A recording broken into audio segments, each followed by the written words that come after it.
ఓం నమః శివాయ. ఓం నమో నారాయణాయ. కర్మ నివారణ నరదృష్టి నివారణ కాళభైరవాయ నమో నమః. ఓం దిగంబరాయ విద్మహే అశ్వవాహనాయ ధీమహి తన్నో కాళభైరవ ప్రచోదయాతు. హరి ఓం.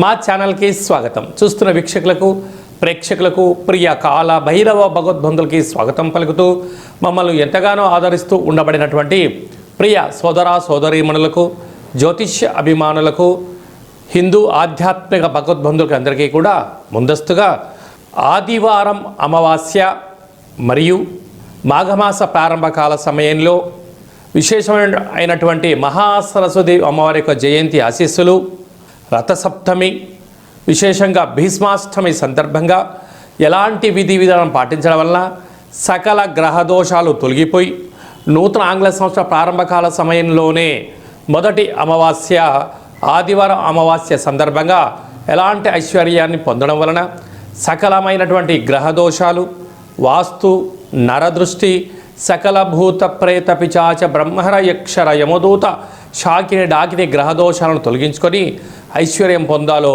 తెలుసుకుందాం.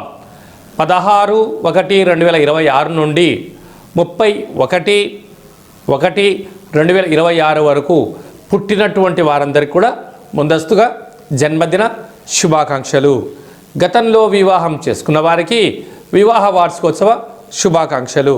ద్వాదశ రాశుల్లో గ్రహ గమనాన్ని వీక్షింపచేద్దాం. మిథున రాశిలో దేవగురు బృహస్పతి సంచార స్థితి, సింహరాశిలో కేతు సంచార స్థితి, ధనుసు రాశిలో బుధ సంచార స్థితి, మకర రాశిలో ఏడాది తర్వాత రవి కుజ శుక్ర సంచార స్థితి, కుంభరాశిలో రాహు సంచార స్థితి, మీనరాశిలో శనేశ్వర స్వామి వారి యొక్క సంచార స్థితితో ద్వాదశ రాశుల్లో గ్రహ గమనాలు ఈ విధంగా ఉన్నాయి.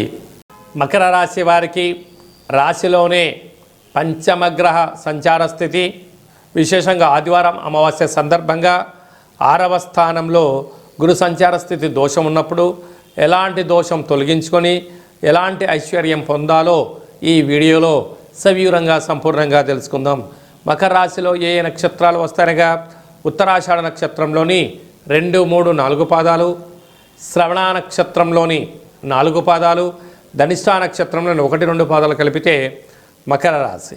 రాశాధిపతి శని భగవానుడు. వీరికి రాశిలోనే ఆత్మకారకుడు రవి, మనక్కారకుడు చంద్రుడు, రుణరోగ శత్రుకారకుడు కుజుడు, బుద్ధికారకుడు బుధుడు, కలత్రకారకుడు శుక్రుడు 19వ తారీఖు 20వ తారీఖు ప్రయాణం చేయడం, 18వ తారీఖు ఆదివారం అమావాస్య సందర్భంగా అనేక రకాలమైనటువంటి ఇబ్బందులు పొంచి ఉన్నాయి. ఇలాంటి కాల సమయంలోనే మౌనం, ధ్యానం, ఏకాగ్రత, తప్పక శివారాధన అవసరం అని చెప్పి గుర్తుపెట్టుకోగలగాలి. ఇంటి సింహద్వారానికి తప్పకుండా ఎర్రటి కొబ్బరికాయతో దిష్టి తీసి పగలగొట్టడం, అలాగే ఇంటికి సింహద్వారానికి గుమ్మడికాయని కట్టుకోవడం, అలాగే ఇంట్లో నారికేల దీపాన్ని పెట్టడం, లేకుండా 3 రోజులు ఓ రోజు గుమ్మడికాయ దీపాన్ని అంటే ఈ కుష్మణ దీపాన్ని, ఓ రోజు నారికేల దీపాన్ని, ఓ రోజు పిండి దీపాన్ని పెట్టుకోగలగాలి అని చెప్పి గమనించాలి. అలాగనే విశేషంగా తెల్ల జిల్లెడు వృక్షం దగ్గర ప్రదక్షిణ, కొబ్బరి నూనెతో దీపము, పరిస్థితులు అనుకూలించగలిగినట్లయితే ఆ తెల్ల జిల్లెడి యొక్క వేరును తెచ్చి సింధూరం పూసి ఒక లక్ష్మీ గణపతి కుబేర ఆయుష్య కార్యక్రమాన్ని చేసుకొని ఇంట్లో పెట్టుకున్నట్లయితే సకల గ్రహ దోషం తొలగిపోతుంది. 18వ తారీఖున, 19, 20వ తారీఖున దూరావాయు జల ప్రయాణాలు ఏమీ పెట్టుకోకపోవడం ఉత్తమోత్తంగా భావించగలగాలి. సాఫ్ట్వేర్ హార్డ్వేర్ రంగంలో ఉండబడిన వారు, డాక్టర్లు, వ్యవసాయ సోదరీమణులు, మార్కెటింగ్ రంగంలో ఉండబడిన వారు, హోటల్ వ్యాపారస్తులు చాలా వీలైనంత వరకు సత్ప్రవర్తనగా ఉండాలి. ఆవేశానికి దూరంగా ఉండండి.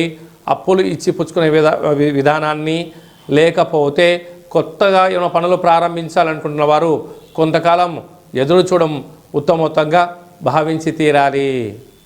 జనవరి మాసంలో ద్వితీయార్థంలో ముఖ్యమైన పండుగల గురించి క్లుప్తంగా సవివరంగా సంపూర్ణంగా తెలుసుకుందాం. ఆంగ్ల సంవత్సర ప్రారంభకాల సమయంలోనే మొదటి అమావాస్య ఆదివారం అమావాస్య రావడము చాలా యోగదాయకం. అంటే అనేక ప్రాంతాలలో అమావాస్యను పెద్ద పండుగలాగా చేస్తూ ఉంటారు. కనుక అందులో ఆదివారంతో కూడుకున్నటువంటి అమావాస్య రావడం వలన యంత్ర సాధన, మంత్ర సాధన, యోగ సాధన చేసేటువంటి వారందరికీ చాలా పండుగతో సమానం. కనుక ఆదివారం అమావాస్య రోజున ఇంటిని శుద్ధి పెట్టుకొని ఇంటిలో కూష్మాండ దీపాన్ని, శక్తి కలిగితే నారికేల దీపాన్ని, మరింత శక్తి కలిగితే పిండి దీపాన్ని ఏర్పాటు చేసుకొని అసితాంగ కాళ భైరవ స్వామి వారి స్మరణ ధ్యానం వలన బ్రహ్మరాసిన వ్రాతను కూడా తొలగించుకొని మనకి ఎలాంటి జీవితం కావాలో అలాంటి జీవితం స్వాగతం పలకడం కోసం మనకు మనమే సువర్ణపు అధ్యాయాన్ని రాసుకునేటువంటి మంచి కాలంగా భావించాలి. అలాగనే అమావాస్య అనగానే గగనమంతరం కూడా నిశ్శబ్దంగా శూన్యంగా ఉంటుంది. తెల్లజిల్లేడు వృక్షం దగ్గర ప్రదక్షిణ, తెల్లజిల్లేడు వృక్షం దగ్గర దీపము, వసతి కలిగి తెల్లజిల్లేడు యొక్క వృక్షాన్ని పికిలించి వేరుని బయటికి తీస్తే సాక్షాత్గా విఘ్నేశ్వర స్వామి వారికి స్వరూపం ఉంటుంది. ఆయనను తెచ్చి సింధూరం పోసి లక్ష్మీ గణపతి హోమం చేసుకొని ఇంట్లో పెట్టుకుంటే ఇంటిలో నరదృష్టి తొలగిపోతుంది, వాస్తు దృష్టి తొలగిపోతుంది, సకల గ్రహ దోషాలు తొలగి మనము మనతో కలిపినటువంటి 7 తరాలకు అద్భుత అపార కుబేర రాజయోగం కలుగుతుంది అని చెప్పి గమనించాలి. ఇలా కుదరాలైనటువంటి వారు ఈ కింది నెంబరు సంప్రదించినట్లయితే మీకు కాళభైరవ పూజా కార్యక్రమము, కూష్మాండ దీపము, కాళభైరవ హోమము, శ్వేతార్క వరసిద్ధి మహాగణపతి స్వామి వారిని ఏర్పాటు చేయడం అవుతుందని చెప్పి కూడా గమనించాలి. అలాగనే మనకు 19వ తారీఖు నుంచి మాఘమాసం. మాఘమాసం అనగానే భక్తికి నిలయం.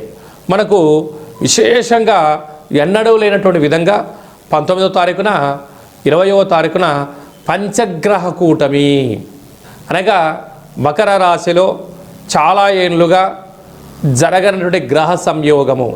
ఆత్మకారకుడు రవి, మనకారకుడు చంద్రుడు, బుద్ధికారకుడు బుధుడు, రుణరోగ శత్రుకారకుడు కుజుడు, కలత్రతకారకుడు శుక్రుడు మకర రాశిలో పంచమగ్రహ సంచార స్థితిలో ఉండడం అనేది పరిస్థితి. కనుక 19వ తారీఖున 20వ తారీఖున వీలైనంత వరకు మౌనం, ధ్యానం, ఏకాగ్రత, సత్ప్రవర్తన, ఆవేశానికి దూరంగా ఉండడం, సూర్యారాధన, కొన్ని యజ్ఞ యాగ కార్యక్రమాలు, పూజా కర్తులో పాల్గొనడం వలన మనశ్శాంతి కలిగి సకల దోషం తొలగిపోతుందని చెప్పి కూడా గమనించాలి. అలాగనే మనకు 23వ తారీఖున వసంత పంచమి, సరస్వతి మాత అమ్మవారి యొక్క జయంతి.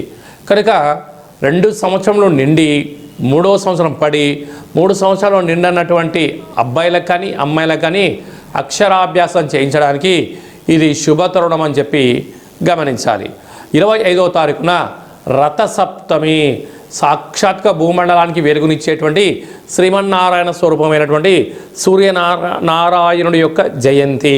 కనుక సూర్య నమస్కారం, తెల్ల జిల్లడి వృక్ష ప్రదక్షిణ, తెల్ల జిల్లడి ఆకులలో సూర్యభగవానునికి చక్కెర పొంగల్ని నైవేద్యంగా ఏర్పాటు చేయడం, సూర్యాసనాలు, సూర్య నమస్కారాలు. ఒక్క నమస్కారం చేస్తేనే చాలయ్యా, సంపూర్ణ ఆయురారోగ్యాలు ఇస్తాడు. కానీ అలాంటి రథసప్తమి రోజున ఒక్కొక్క రాశిలో సూర్యభగవానుడు 30 రోజులు ఉంటాడు. ప్రతిరోజు ఒక్కొక్క డిగ్రీ ప్రయాణం చేస్తూ ఉంటారు. అయితే మనకు 360 డిగ్రీలు కలిపితే సంవత్సరం అవుతుంది. కనుక మకర రాశిలో ఉండగా వచ్చినటువంటి రథసప్తమి కనుక 12 సూర్య నమస్కారాలు ఎవరైతే చేస్తారో సంవత్సరాంతము ఆయురారోగ్యాలు కలిగి సంపూర్ణ అయినటువంటి మనశ్శాంతి, దేహశుద్ధి, ఆత్మశుద్ధి, జ్ఞానశుద్ధి చేత సంపూర్ణమైనటువంటి రాజ్యాధికార ఐశ్వర్యం కలుగుతుందని చెప్పి కూడా గమనించాలి. అలాగనే 20వ తారీఖున మాఘశుద్ధ అష్టమి, భీష్మాష్టమి అంటారు. కనుక భీష్మ పితామహుడు ఎంతటి శక్తివంతుడో మనందరికీ తెలుసు. కనుక ఆ రోజు విష్ణు సహస్రనామ పారాయణ చేసిన, కపాల కాళభైరవ స్వామికి స్మరణ చేసిన సకల అష్ట కష్టాలు తొలగిపోతాయని చెప్పి గమనించాలి. కనుక రక్షించే భగవంతుడు మన చెంత ఉండగా శిక్షించేటువంటి గ్రహాలైనా, శిక్షించేటువంటి దుష్ట గ్రహాలు వాటంతటిగా అవి పారిపోతాయని చెప్పి గమనించాలి. ఇక్కడ భక్తి ముఖ్యం, సమయం ముఖ్యం, ఆరాధన ముఖ్యం అని చెప్పి కూడా గమనించాలి. కనుక ఈ యొక్క మాఘమాసంలో మీకు ఏ ఆధ్యాత్మిక సలహాలు కావాలన్నా ఈ కిందను సంప్రదించినట్లయితే కాళభైరవ పూజా కార్యక్రమాలు చేయించి ఉన్నతమైనటువంటి జీవితాన్ని స్వాగతం పలకడానికి ఏర్పాటు చేయడం జరుగుతుందని చెప్పి గమనించాలి. ఈ యొక్క పాత్ర కంచు పాత్ర, కాళభైరవ స్వామి వారి యొక్క అక్షయ పాత్ర అంటారు. ఒక్కసారి ఇలా శబ్దం చేస్తే ఓంకార శబ్దం రావడం జరుగుతుంటుంది.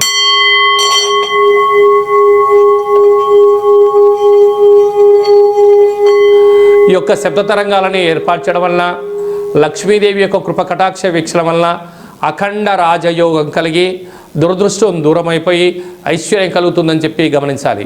ఈ అక్షయ పాత్ర, కాళభైరవ స్వామి యొక్క పూజ, 20 రకాల వస్తువులతో దిష్టి తీయించి మీకు అక్షయ పాత్ర అందజేయడం జరుగుతుంది. కనుక అక్షయ పాత్రను ఇంట్లో ఉంచుకుందాం, అష్ట కష్టాలను తొలగించుకుందాం, అష్ట మహాలక్ష్మీ దేవతను స్వాగతం పలుకుతామని చెప్పి గమనించాలి. అలాగనే మీ వ్యక్తిగత జాతకం తెలుసుకోవాలనుకుంటున్నారా? మీ పేరు, పుట్టినటువంటి తేదీ, నెల, సంవత్సరం, పుట్టిన సమయం రాసి పంపించండి. 100 సంవత్సరాల జాతకాన్ని సవివరంగా సంపూర్ణంగా వ్రాసి మీరు పుట్టినప్పుడు గ్రహ గమనాలు ఎలా ఉన్నాయి, ప్రస్తుతం ఎలా ఉంటున్నాయి, భవిష్యత్తులో ఎలా ఉండబోతున్నాయో సవివరంగా సంపూర్ణంగా తెలియజేయడం జరుగుతుంది. అలాగనే చాలామందికి పుట్టినటువంటి కాల సమయంలో డేట్ ఆఫ్ బర్త్లు ఉండవు. అలా లేనటువంటి వారికి మీ పేరు యొక్క మొదటి అక్షరాన్ని అనుసరిస్తూ రాశిని తెలియచేస్తూ అలాగనే కాళభైరవ ఉపాసన చేత రమణ శాస్త్రం ద్వారా అనగా గవళ ద్వారా భూత భవిష్యత్ వర్తమానాన్ని తెలియజేయడం జరుగుతుంది. కనుక జాతకాన్ని తెలుసుకుందాం, జీవితంలో రాబోయే అడ్డంకులను తొలగించుకుందాం, చీకటిలో దీపం పెడితే వెలుగుని ఎలా ఉంటుందో జీవితాన్ని తెలుసుకొని ఐశ్వర్యప్రదాయమైన జీవితం పొందుదామని చెప్పి తెలుసుకోవడం. కనుక ఈ కింద నెంబర్ సంప్రదించి వాట్సాప్ కాల్ ద్వారా కానీ ఫోన్ ద్వారా కానీ అపాయింట్మెంట్ తీసుకొని సంప్రదించగలరు. సంపూర్ణమైనటువంటి ఆ కాళభైరవుడి యొక్క ఆశీర్వాదం వలన అఖండ లక్ష్మీ కటాక్షం కలగాలని కోరుకుంటూ ఆశీర్వచనం. ఓం ప్రణో దేవి సరస్వతి వాజేభిర్వాజినీవతి ధీనామవిత్రియవతు మహాసరస్వత్యై నమః. హరి ఓం. శతమానం భవతు శతాయు పురుష సతేంద్రియ ఆయుష్యేవేంద్రియే ప్రతిష్టతి. ధనం ధాన్యం బహుపుత్రలాభం శత సంవత్సరం దీర్ఘమాయు. సర్వే జనా సుఖినో భవంతు, లోకా సమస్తా సుఖినో భవంతు. సర్వం కాళభైరవ దేవతార్పణమస్తు. హరి ఓం. ఈ వీడియో మీకు నచ్చినట్టయితే లైక్ చేయండి, షేర్ చేయండి. అందరికన్నా ఆధ్యాత్మికమైన సలహాలు, జాతక వివరాలు అందరికన్నా ముందుగా మీరు తెలుసుకోవాలి అనుకుంటున్నట్టయితే మా ఛానల్ని సబ్స్క్రైబ్ చేసుకోండి. ఆల్ అనే బటన్ కూడా తెలియచేయండి, గంట సింబల్ ప్రెస్ చేయండి. ఈ ఆధ్యాత్మికమైన భక్తి సమాచారాన్ని భగవద్బంధువులకు, మిత్రులకు, స్నేహితులకు చేరవేయండి. హిందూ ధర్మాన్ని కాపాడండి.